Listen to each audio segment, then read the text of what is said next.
So it occurred to me, I'm Randy Ray, the Literate Texan, and this is my YouTube channel where I talk about books from my home here at Driftwood Ranch.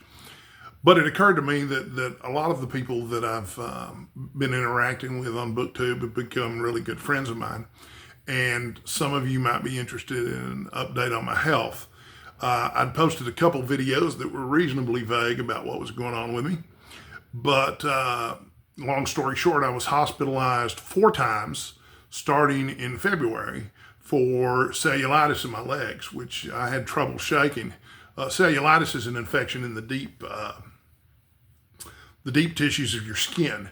And if you become septic, it becomes very dangerous. And I also suffer from lymphedema, which is a swelling in my legs caused by the destruction of lymph nodes that aren't working correctly. And I'm undergoing chemo for cancer treatment, so the lymphedema in my legs have gotten worse. That's one of the side effects of getting chemo for cancer. I have a specific type of cancer called multiple myeloma. If you've been on my channel for long, you've probably heard me talk about it. What happened was about 2.5 years ago, I was up at 4 a.m. I went to the bathroom, and while I was in the bathroom, my left arm just snapped. I hadn't touched anything. I hadn't even moved it particularly much. And, but my arm fell to the side and started shaking. I didn't realize that it had broken. I just heard a snap and I couldn't use my arm. So I called 911 immediately. They took me to the hospital and explained to me what was going on. They'd taken x-rays and it was broken and it was obviously a tumor. I will tell you this though, when you have a broken arm, you'll feel every bump in the road in that ambulance, I'm gonna tell you. But yeah, and I didn't snap just a little bone. It was my humerus. It was a really big bone. So it was really terrifying to find out that I had cancer. They weren't exactly sure whether I had multiple myeloma or a plasmacytoma. A plasmacytoma would have been something they could cure with radiation treatments. Multiple myeloma is something that they can manage, but it's expensive and it's an aggressive cancer. So the treatment is also aggressive. So long story short, I've been doing chemo now I was on just an oral chemo for a long time, but it stopped working. So they added in what they call an infusion of Velcade to my treatments. I go to Dallas twice a week to get infusions of Velcade, which leave me exhausted. Apparently, one of the big side effects of cancer is that you're tired all the time. But that's also a side effect of the chemo, so it's like a double whammy. But I also take a dose of dexamethasone every Monday. It's a steroid, and it's not an uncommon thing for people who have cancer to take in conjunction with their chemo and stuff. But since I take it once a week, I get that energy burst from the steroids. I mean, hell, meth is right there in the name of the medication, okay? So I have a lot of energy on Mondays. But once it wears off, and it wears off pretty quickly, I've got no energy at all. So my treatment is going well. I've had 6 cycles of chemo. Normally that's the limit on this particular chemo because it's very toxic and they don't want to kill me with the cure, so to speak. But because of my size and my height, they correlate that to the amount of chemo that you get. And for me, that's a very, very large amount. I'm already on twice the chemo dosage of many of his other patients, is what my oncologist told me. So they've only given me about 80% of what they should be giving me for someone my weight, which means that I get to tack an extra 3 cycles onto the end of my treatment. The protein in my blood that they measure to see how much cancer I have is down from 2.4 to 0.4. And once I get down to 0.0, there's a good chance that I'm in remission, and then I can get off all the cancer medications and return to hopefully a somewhat normal life. All of my other health problems are either caused by or exacerbated by my cancer treatments. So, yeah, but a terrible experience earlier this year with the 4 trips to the hospital. I'd gotten very low on potassium, so my heart wasn't functioning appropriately. I had pneumonia at one point. They were worried that I was in, what do they call it? Congestive heart failure. It turned out I was not in congestive heart failure. I just had all the symptoms other than the fact that my heart is pumping fine, thank God. So anyway, it was a rough few months. And, I've never gotten into my finances on this channel before. I'm not going to go into great detail about them now, but suffice it to say that I'm a freelance writer for a living and a web designer and a search engine marketing specialist. That's what I do for a living. And I've been unable to work until recently. The last 2-3 weeks, I've been able to start working again. But I ran through my savings without even realizing it. And so, and here's how I found out. It was just the craziest thing, and this is going to sound horribly irresponsible, but the chemo has really interfered with my cognitive abilities. I'm able to read a book, and I have no trouble reading books and understanding what's going on in the book. But if I try to remember someone's name, it's forgotten. You can see places in my videos where I can't remember something, and I never used to be like that. And so, so what happened was my phone broke a couple weeks ago, wouldn't start. And so we sent it down to the repair shop, and they charged me $39 diagnostic. Long story short, it would have cost more to repair it than it would to buy a new phone. So I got a new phone. And I had money set aside for a bill, and I had to use that to buy a phone because, I mean, you know, you got to have a phone these days. And so when I did that, I thought, you know, I should probably sit down and write down what all my bills are coming up and also how much money I expect to come in for the rest of the month. And I was shocked and horrified at the difference. And I talked with my business partner about it, and because we own a company together. And he said, man, the only thing I know to tell you is to set up a GoFundMe.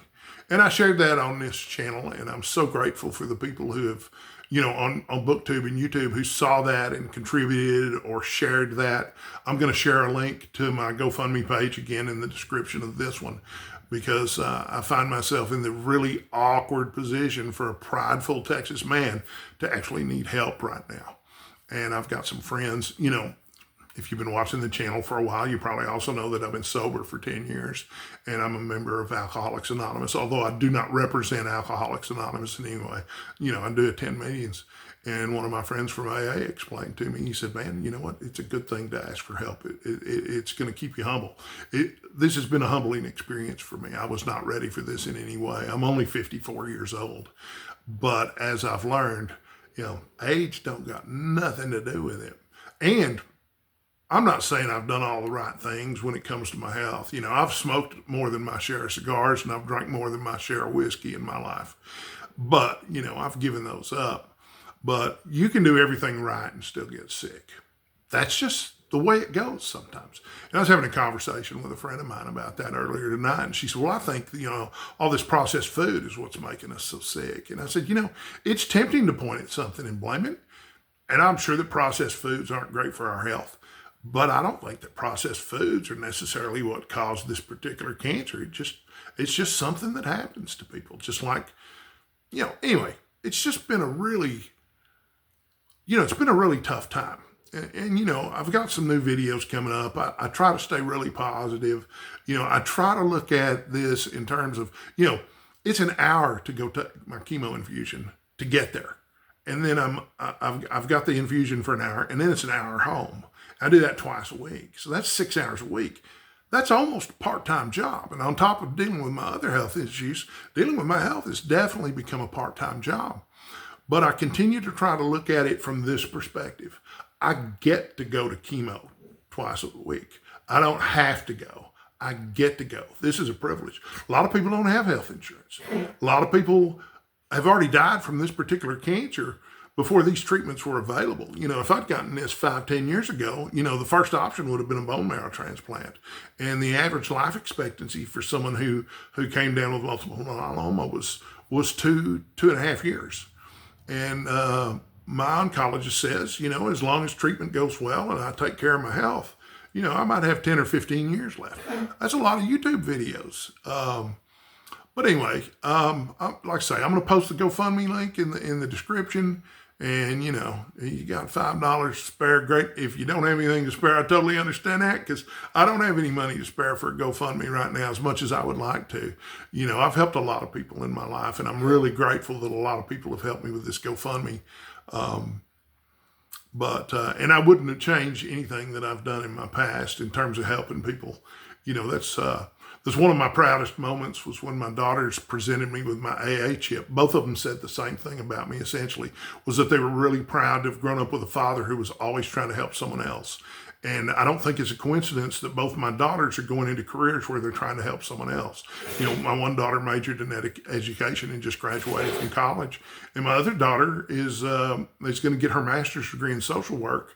But the last time we talked about it, her intention was to use that to help prisoners reintegrate to society after they've been in jail.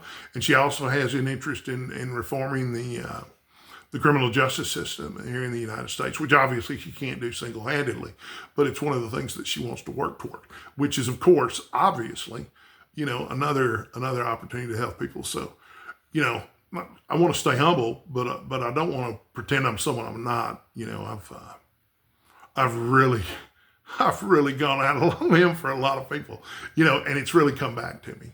So, you know, if you're young and you're watching this and someone asks you for help, you just never know how that's going to get paid back in the future for you. So think about that, you know, next time, you know, somebody needs some groceries or something like that, you know, maybe you can spend $100 and change their lives. But in my experience, it's come back to me a lot. But anyway, I'm sure I rambled on. I don't know how much of that made any sense, but like I said, I've had a lot of people ask me what's going on with my health and how my treatments are going. I'm optimistic. I still don't feel well most of the time. But you know, there's blue skies and sunshine ahead. You know, that light at the end of the tunnel is there. The tunnel's a little longer than I'd hoped it would be, but it's there. So, and y'all are going to see a whole different Randy Ray once I get off all these meds, because normally I'm pretty sharp and sharper than I appear on these videos where I'm always struggling for the next word, you know, and I'm a little more confident than this usually too. But you know, if you're not humble already, life's going to give you a dose of humility at some point, so get ready for it. Al Swearingen on Deadwood said something to the effect of, you know, life's got more in store for you. And he was talking about a beating. He said, stand up and take it like a man and try to give some back. And that's basically what I'm trying to do. And if you haven't seen Deadwood from HBO, you definitely should. So that's my health and finance update. And obviously, if you weren't interested in that sort of thing, you wouldn't have gotten that far in the video and stuff. So anyway, God bless you all. And I'll be back with more videos that are a little more cheerful than this soon. Although I'm really cheerful and optimistic about the future. So, you know, because if I get another 10 years out of this deal, 64 years old, heck, that's gravy considering how I've lived. Thanks for watching.